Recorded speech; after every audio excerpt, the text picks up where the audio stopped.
Can everybody hear me? So thank you so much for that lovely introduction, Arne. It was very, very nice. And I'm very happy to be here and meet some new people and see Arne and some old friends. So I think this is about my 4th time in Stockholm, and I'm delighted that you came out on this beautiful day. I understand it's very bright for this time of year, so I appreciate you being here. So, and that is, but my friend here decided it would not be exactly a grabber, so, but I'm going to tell you about 2 things. And one is that there are deficits in safety signal learning in post-traumatic stress syndrome, and it seems to be actually specific to post-traumatic stress syndrome. And secondly, and then we're working on an animal model of post-traumatic stress syndrome based on this deficit in humans. And then the second half of the talk, I'm going to be talking about the work we've done with d-cycloserine as an adjunct to psychotherapy. And I'll tell you a little bit about the rationale for that, and then go over some our data and some other data in the field. So, as Arne said, I have been studying the startle reflex for many years. It's a very simple reflex that has an extraordinarily short latency. In rats, we can measure electrical activity in the hind legs 8/1000ths after a second. So 8 milliseconds, sorry, after a startle stimulus, we can get activity in the hind legs. And that's an extraordinarily short latency, and persuaded us that we should be able to figure out the entire neural pathway, which we did several years ago. And once we were able to do that, we could deduce where various types of modulation, as Arne said, entered into that pathway. So that the phenomena that Arne was talking about when the rat jumped up that high and he startled and the rat had startled is a very primitive, he said, reflex. So what we do is we have a training session in which we pair some cue, such as a light or a tone or an odor, with a shock in rats or an air blast in people and monkeys. So that's the training phase. Once that's done, we never give any shocks anymore. We bring the animal back, we put them in this cage that's specially designed to measure the startle reflex. And now we elicit startle with a loud sound, either in the presence or in the absence of the light. And the phenomenon is the animal startles more in the presence versus the absence of that. And we can measure that with a transducer here that puts out a voltage that's proportionate to how much the animal startles. So it's fully automated. And these are the kind of data that you get with this paradigm. This is the amplitude of startle in the absence of the light. This is the amplitude of startle elicited by the same intensity in the presence of the light. And the difference between those two is our operational definition of fear. And it turns out that a variety of compounds, in this case Valium, have a selective effect, and that is they decrease this fear-enhanced component without having much of an effect at all on the basic startle reflex, at least at appropriate doses. So anxiolytic compounds such as Valium have a selective decrease in what we call this fear-potentiated startle effect. The same thing happens with inactivation of the amygdala, either prior to when you pair the light and the shock or afterwards. And this is chemical lesions or various types of inactivation, it doesn't matter. And again, you get this very selective decrease in the fear-enhanced component without any effect on the basic startle reflex. So as I said, what I'm going to tell you are a few take-home messages. First, it's possible to have an objective test of fear inhibition in rats and in humans and in monkeys. And second, as I mentioned, people with post-traumatic stress syndrome don't show normal safety signal learning, which is really one of the core symptoms of PTSD. These people never feel safe. That's why they're hypervigilant, because they're always looking around them and afraid that somebody's going to come up from behind them and so forth. So it's a lack of feeling safe in situations that you otherwise should feel safe. And finally, we've been starting with a monkey model and found that animals, some animals but not all, with early life stress show these very similar deficits, and we think that may be a potentially interesting model of PTSD in monkeys. So let me just frame the question so you all know what I'm talking about safety signal learning. This is told by a psychiatrist of mine at Yale several years ago, and this is a gentleman that had terrible time in Vietnam, had terrible nightmares and so forth, but finally was getting better to the point where he was getting married, and happened to be up in a state called Vermont, which is not unlike Sweden in terms of weather. And he was in a church, walking out of the church with his new bride, with his white tuxedo on. And suddenly, as he was coming down the steps, a car came by and backfired. And in that instant, he dove into the muddy bushes. So this is a true story, very poignant example of how there are all kinds of things in that situation that told him it should be safe. He was in white tuxedo, not battle fatigue. It was 40 years since Vietnam, so he was in a safe time.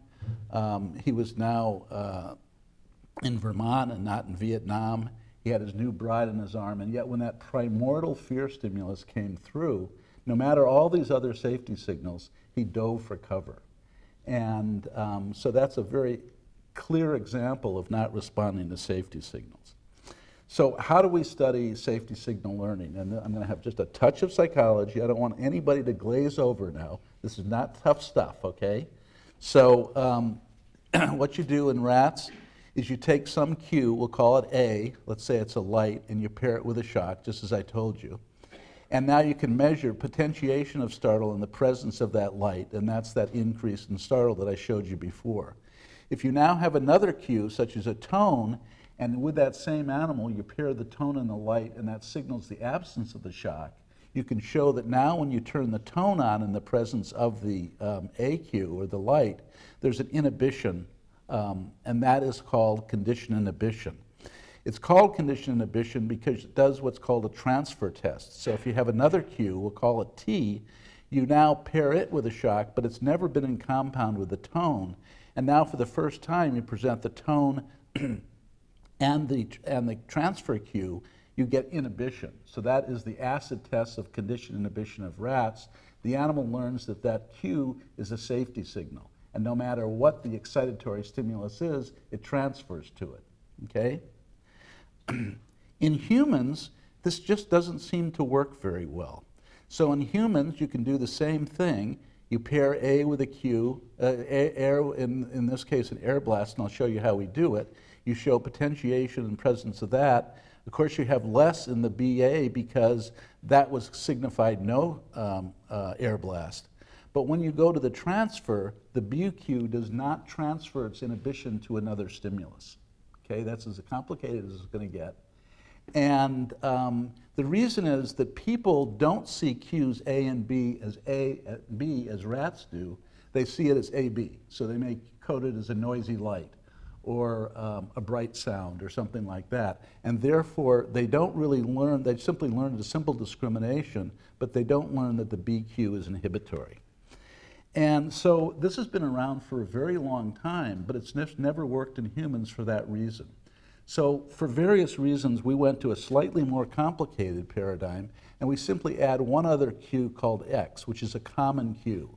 So the paradigm is A and X plus a shock in rats, and B and X and no shock. And for various reasons, that now leads to high fear to AX, low fear to BX, and now AB is less than fear to A, but this is the first time they've ever had the B cue in compound with A. And so it is a transfer test inherent with this, and that is the secret. Putting the X cue, for various reasons that I'm not going to go into, helps this make it a very powerful phenomenon. And this is what happens in rats. This is work by Karen Myers. So prior to, of course, we counterbalance all these cues. Prior to training, and now this is percent potentiated startle, the cues have no effect on startle. After 5 pairings of AX plus and BX minus, you get fear to both cues, but then gradually you can see the inhibition coming in. So there's more fear to the cues that have been paired with a shock, but then there's less fear to the cues that have not been paired with the absence of shock. And the critical test is what happens when you do transfer.